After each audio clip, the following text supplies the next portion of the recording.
Suatu ketika Rasulullah Shallallahu Alaihi Wasallam diperlihatkan oleh Allah tentang penaklukan wilayah Hira, salah satu kabilah di Jazirah Arab yang menjadi boneka Romawi yang sangat kuat saat itu.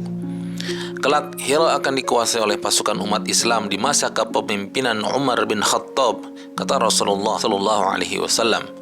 Kebetulan saat Rasulullah menyampaikan itu, Umar bin Khattab dan juga Khalid bin Walid yang kelak pada saat hari penaklukan menjadi panglima perang belum berada di masjid saat Rasulullah menyampaikan hal tersebut. Kemudian Rasulullah melanjutkan perkataannya, nanti dari pintu gerbangnya akan keluar unta merah yang membawa seorang putri penguasa Hira yang cantik jelita bernama Syaimah binti Nufailah al-Uzdiyah untuk menyerahkan diri. Saat itulah sahabat Zakaria bin Yahya tiba-tiba maju ke depan. Karena keyakinannya pada apa yang disampaikan oleh Rasulullah, Zakaria bin Yahya meminta Rasulullah untuk menjadikan Syaimah binti Nufailah al-Uzdiyah yang nanti menyerahkan diri pertama kali tersebut sebagai bagian dari harta rampasan perang Zakaria bin Yahya jika perang itu nanti terjadi. Dan Rasulullah pun kemudian menyetujuinya. Sepeninggal Rasulullah atau tepatnya di masa kepemimpinan Khalifah Umar bin Khattab, peristiwa penaklukan Hira seperti yang pernah dikisahkan Rasulullah sebelumnya akhirnya benar-benar terjadi. Di bawah kepemimpinan Panglima Perang Khalid bin Walid, pasukan muslimin yang di dalamnya didominasi oleh para tabi'in dan beberapa golongan sahabat yang tersisa,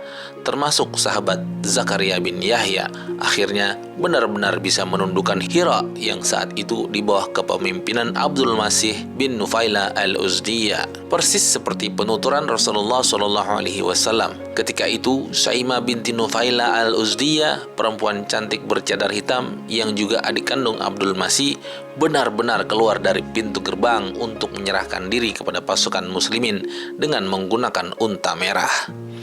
Melihat situasi ini, Zakaria bin Yahya yang telah menunggu momen ini sejak bertahun-tahun silam atau sejak Rasulullah mengisahkan gambaran perang Hira, langsung menangkap tali kekang unta merah yang dikendarai Syaimah. Zakaria bin Yahya langsung menawan Syaimah dan menyeru kepada semua pasukan muslimin kalau Syaimah adalah bagian dari harta rampasan perangnya.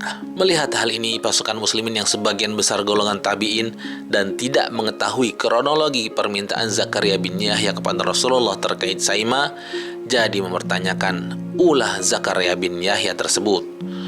Rasulullah sudah memutuskan Syaimah memang menjadi tawananku, jawab Zakaria bin Yahya kepada semua pasukan muslim yang ada di situ, termasuk Panglima Perang Khalid bin Walid yang juga mengaku tidak tahu menau tentang pengakuan Zakaria bin Yahya tersebut.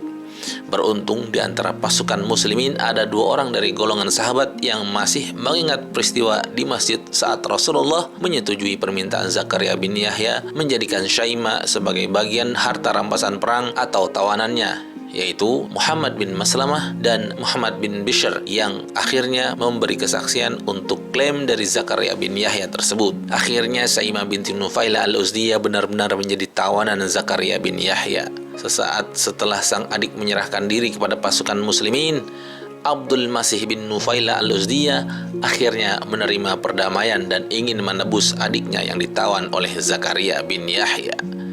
Disinilah kejadian lucu itu terjadi ketika Abdul Masih menanyakan kepada Zakaria bin Yahya berapa harga tebusan untuk adiknya Syaimah binti Nufailah. Dengan percaya diri, Zakaria bin Yahya yang tidak bisa membaca, menulis, dan berhitung langsung menyebut angka 100 dirham untuk menebus Syaimah binti Nufailah. Mendengar jawaban Zakaria bin Yahya yang hanya meminta uang tebusan seharga 100 dirham untuk Syaimah, para sahabat dan pasukan muslim termasuk Panglima Perang Khalid bin Walid jadi terheran-heran kenapa Zakaria bin Yahya ini hanya minta uang tebusan yang sangat kecil, padahal untuk ukuran keluarga pemimpin kabilah atau suku seperti Syaimah, angka 100.000 dirham pun masih tergolong murah. Demi mendengar permintaan Zakaria bin Yahya yang hanya meminta uang tebusan seharga 100 dirham, tanpa banyak bicara, Abdul Masih langsung menyetujui dan membayarnya secara tunai. Setelah selesai saat itu juga Syaimah dibawa pulang kembali ke rumah. Setelah Abdul Masih dan Syaimah pergi, pasukan muslimin kembali mendatangi Zakaria bin Yahya untuk mencari tahu alasannya meminta tebusan yang sangat murah untuk Syaimah.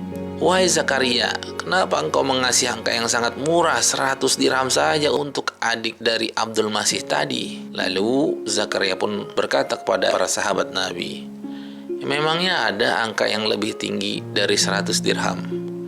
Dari sinilah semua baru menyadari bahwa Zakaria bin Yahya ternyata tidak bisa membaca dan berhitung. Terima kasih atas perhatiannya. Assalamualaikum warahmatullahi wabarakatuh.